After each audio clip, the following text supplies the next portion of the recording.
Souffrez-vous d'une maladie auto-immune ou connaissez-vous quelqu'un dans votre entourage qui souffre d'une maladie auto-immune? Je suis persuadée que vous en avez déjà entendu parler car c'est une pathologie ou un groupe de maladies qui est très fréquent dans les pays industrialisés, dans les pays développés. C'est quoi la maladie auto-immune? La maladie auto-immune, c'est, si vous voulez, de façon simple, notre propre système immunitaire qui s'attaque à nous, qui s'attaque à nos propres cellules. En fonction de la maladie auto-immune, ça va être plutôt la thyroïde. Donc notre corps a fabriqué des anticorps contre notre thyroïde. Ça peut être une maladie qui touche les muscles, donc dans les myosites, donc c'est une maladie auto-immune, où nos propres globules blancs, notre propre système immunitaire a fabriqué des anticorps contre nos muscles, et ainsi de suite. Pourquoi a-t-on une maladie auto-immune et comment ça se développe? Alors, il n'y a pas une seule cause. Il y a plusieurs facteurs ensemble qui vont favoriser la survenue d'une maladie auto-immune. Pourquoi à un moment notre système immunitaire se détracte-t-il?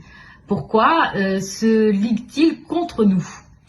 Alors, en médecine chinoise, on dit qu'il faut 2 facteurs pour faire une maladie. Effectivement, donc 2 et là encore beaucoup plus. La première des causes va être, dans la genèse des maladies auto-immunes, c'est la barrière intestinale, la porosité intestinale. Et je vous expliquerai dans une autre vidéo le pourquoi du comment de cette porosité intestinale. Mais ça, c'est déjà une cause certaine dans toutes les maladies auto-immunes. La deuxième chose, ça va être l'émotion. Le plus souvent, l'émotion, le stress, le mode de vie, tout ça va faire que, ensemble, ça va favoriser l'émergence de la maladie auto-immune. C'est important. Je vous ferai des vidéos sur les émotions, je vous ferai une vidéo sur la barrière intestinale. Donc, il faut prendre soin de son ventre pour limiter les dégâts.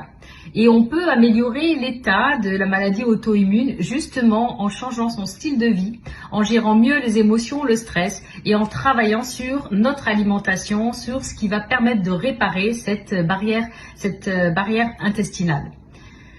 Alors le petit plus de la médecine intégrative, qui inclut donc la médecine chinoise, c'est qu'on va pouvoir s'orienter pour dire quel type de maladie la personne va avoir dans le terme de la maladie auto-immune, en fonction de ce qu'on appelle les typologies, les tempéraments. Et je vous ferai aussi une vidéo pour expliquer un petit peu quels sont les différents tempéraments, quelles sont les différentes typologies qui existent en médecine chinoise, parce qu'en fonction des typologies, on est plus ou moins prédisposé à développer telle ou telle pathologie. Je vous donne un exemple, la typologie bois par exemple, ça va être une personne avec certaines caractéristiques. Et l'organe qui entre en résonance avec cette typologie, ça va être entre autres le muscle. Le muscle, ça va être le foie, ça va être la vue, ça va être les ongles. Donc on aura, si la personne est de typologie bois, donc si elle a un choc émotionnel plus une porosité intestinale, elle risque de développer une maladie, et là on parle des maladies auto-immunes, donc une maladie auto-immune qui va cibler un de ses organes, que ce soit le foie, le muscle, les yeux, les ongles et ainsi de suite. Donc voilà pourquoi la médecine intégrative est intéressante, pour essayer de comprendre le pourquoi du comment. À bientôt pour d'autres vidéos et n'hésitez pas à partager, ça pourrait aider des personnes à s'aider dans leur santé. À bientôt.